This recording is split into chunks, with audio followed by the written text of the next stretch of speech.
Vande Mataram, great rishis of India,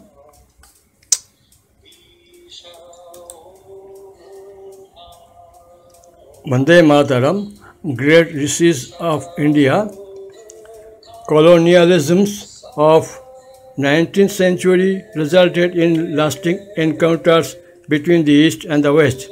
Indian spiritual and religious renaissance, along with social reform movements during this period, attracted several Western seekers and thinkers to India. Right from 19th century to 20th century, it was found that several European women used to come in India for joining either with Christian missionaries or for joining with various social services funded by foreign agencies as well as educational institutions in India. Thus, they have been highlighted themselves and honored by the Indians as well by the people of the world, such as Dr. Annie Besant, who came in India in 1893, an Irish woman who was born in 1847 and died in 1933.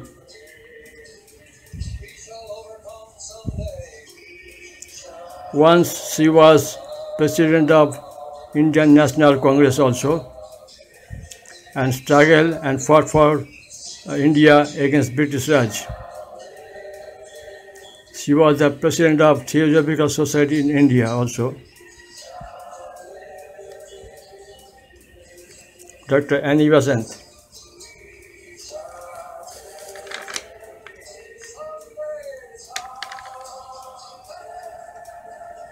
You find here some young age pictures of Dr. Annie Besant here. Dr. Annie Besant with Mahatma Gandhi doing social work.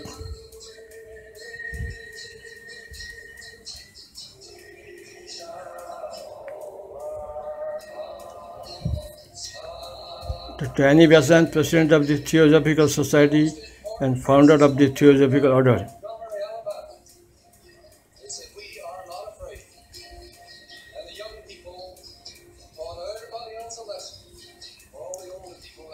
Sister Nivedita, an Irish woman also, who was born in 1867 and died in 1911 and came in India 1898. She was attracted with the religious address by Swami Vivekananda in Chicago.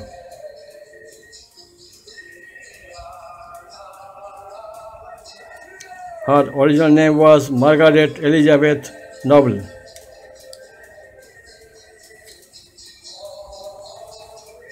She came in India in 1898. Actual fact is that Nivedita had a sudden visit with Swami Vivekananda in November 1895 in London in the drawing room of her friend Lady Isabel Margeson, and she came in Kolkata, India on 20th January 1898. However, Nivedita founded Ramakrishna Sarada Mission, Sister Nivedita Girls School at Bagbazar, Kolkata, India.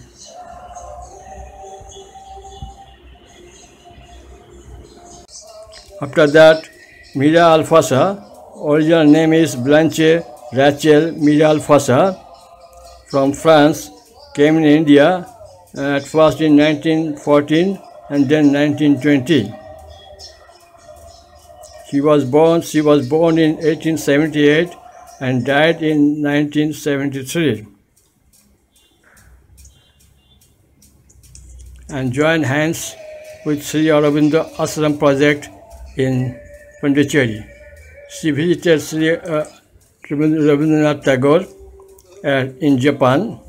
When she was living in Japan, she visited Rabindranath Tagore Nobel laureate. And Tagore also invited her to join Santiniketan, but she declined politely.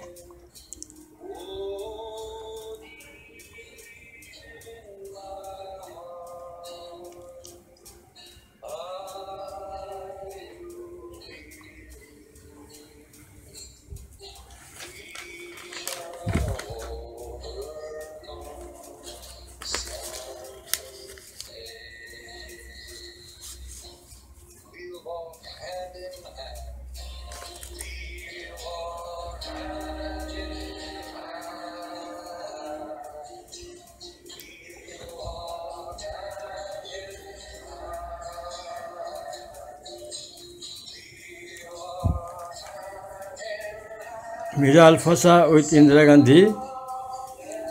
Indira Gandhi visited several times the Pondicherry ashrams, and her father also, Jawaharlal Nehru. When French colony Pondicherry was liberated from French government,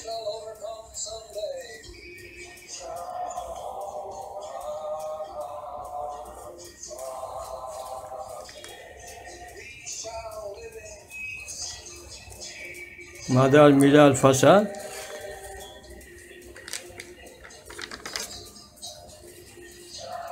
you find here Mother Teresa, who came in India in 1929. Her original name was N.J.G. Gonhexe Bojaxhiu. She was from Albanian. She born in 1910 and she died in Kolkata, India in 1997. Mother Teresa got Nobel Peace Prize and she did a lot of works in India with Pope.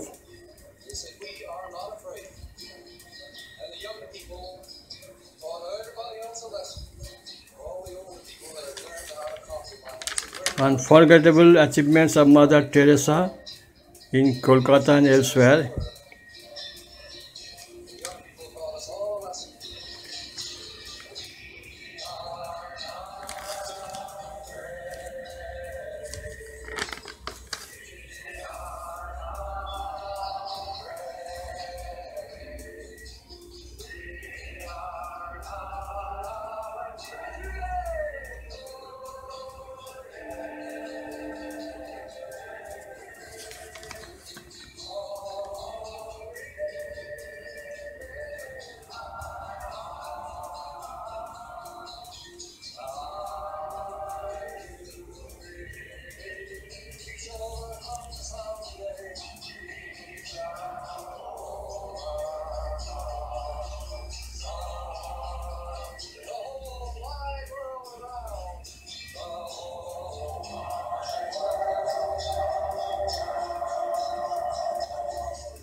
So you find here several renowned Western women came in India, like Dr. Annie Besant, Margaret Elizabeth Noble, Sister Nivedita, and Mother Teresa, and Mira Alfassa. Sri Aurobindo, with his wife, a picture you find here.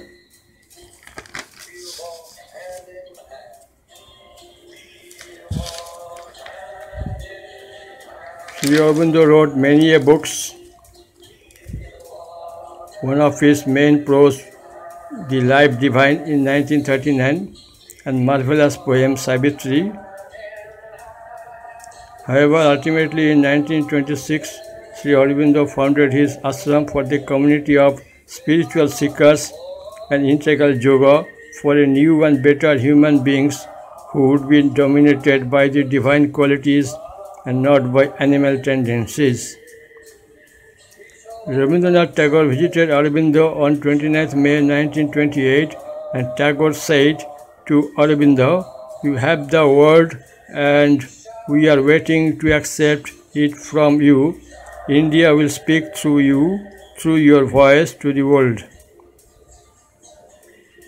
Amazingly, Sri Aurobindo entrusted the ashram works upon his spiritual collaborator, Mira Alfassa.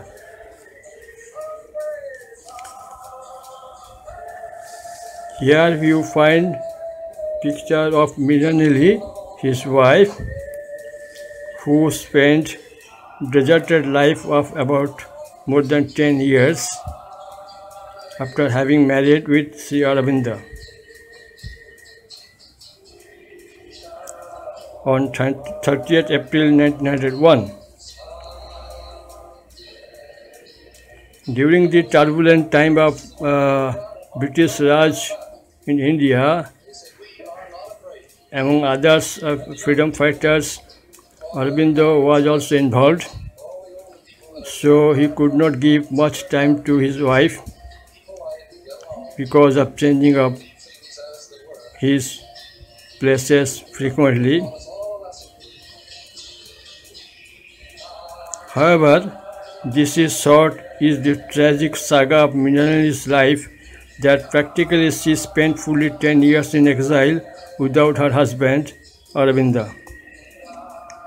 Thunderstorm came upon their life in 1908 at midnight, when both were sleeping in a house at Kolkata, raided by British police and arrested Aurobindo, who was jailed for 1 year. Mrinalini was shocked with tearful eyes, and thus her fateful days were started on. After that, after prison life of 1 year, Aurobindo escaped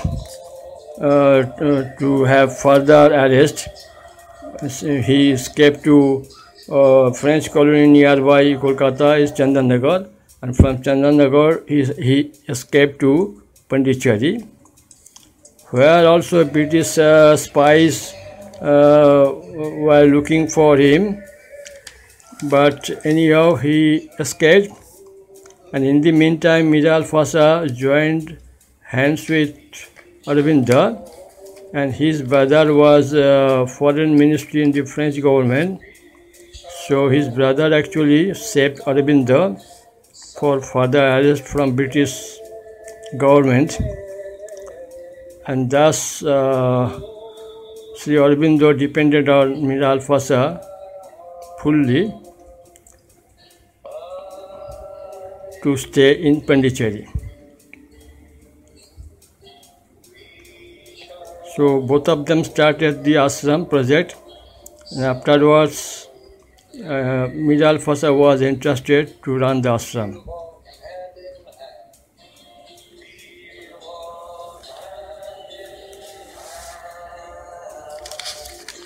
And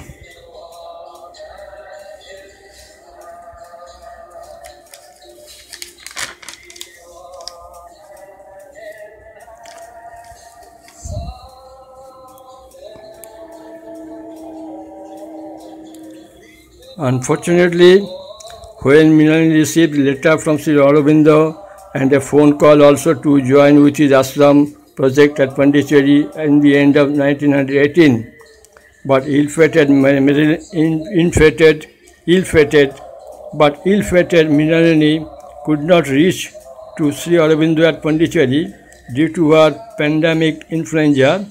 At her age of 32 only, she died on 13 December 1918.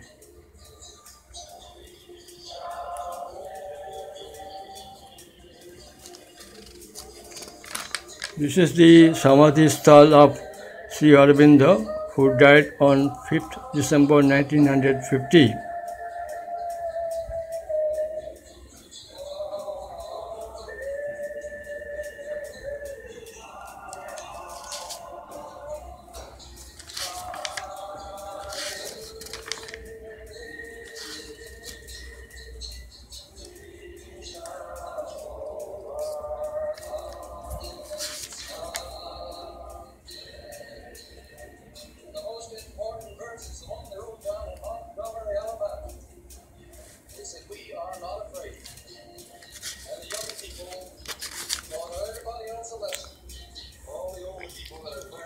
In 1955, Jawaharlal Nehru visited Madar with his daughter also Indira Gandhi, and afterwards Indira Gandhi used to visit Madar frequently.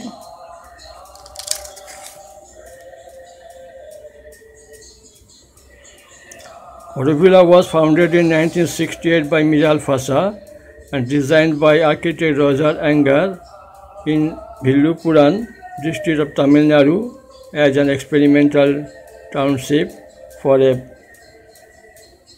population of up to 50,000 people from around the world.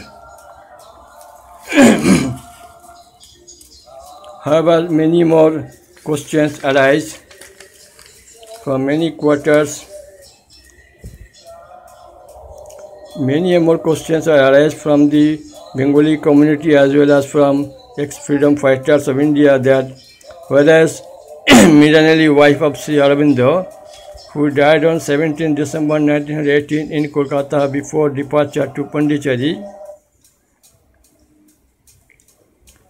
if Mrinalini was not died in 1918 and she joined with her husband at Pondicherry, what was happened to the fate of Mira Alfassa? Could she take the next seat to Sri Aurobindo?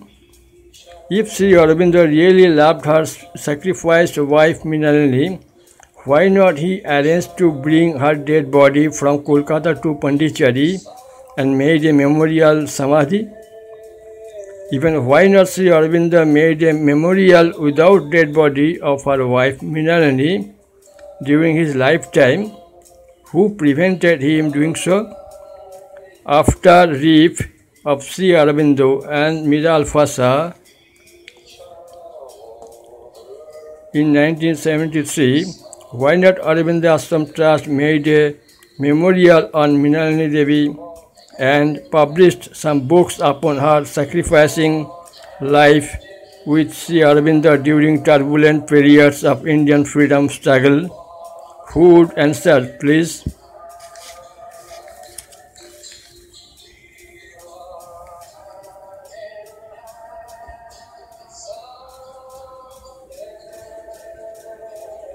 You would find, amazingly, you would find so many worshipping lectures in YouTube channel about Sri Aurobindo, but not a single word used about his wife Mrinalini Devi.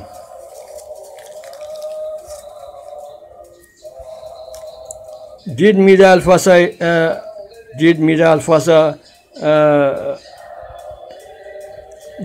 Alfassa any sacrifice for the freedom movement in India, like Dr. Annie Besant and Sister Nivedita?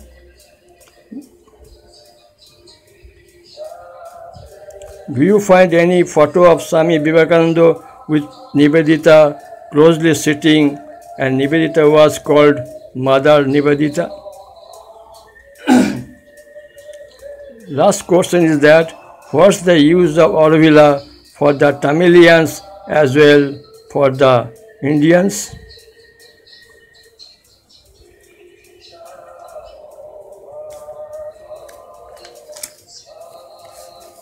So this is the episode of Sri Aurobindo and Auroville and we know all the facts and figures of the era of freedom fighting against British Raj. Being a imperialist, why Aurobindo was fighting with British Raj imperialist and joined hands with French colony that was also imperialist. So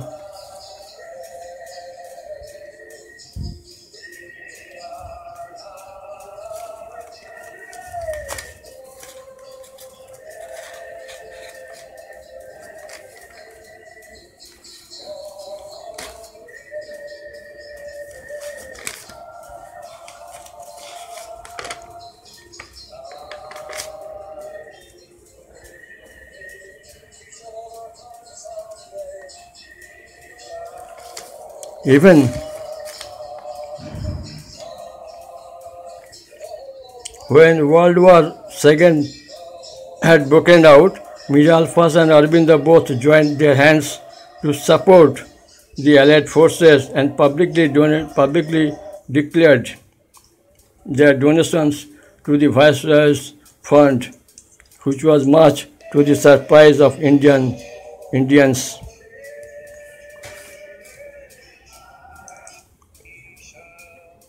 Thank you. Vande Mataram. Jai Hind.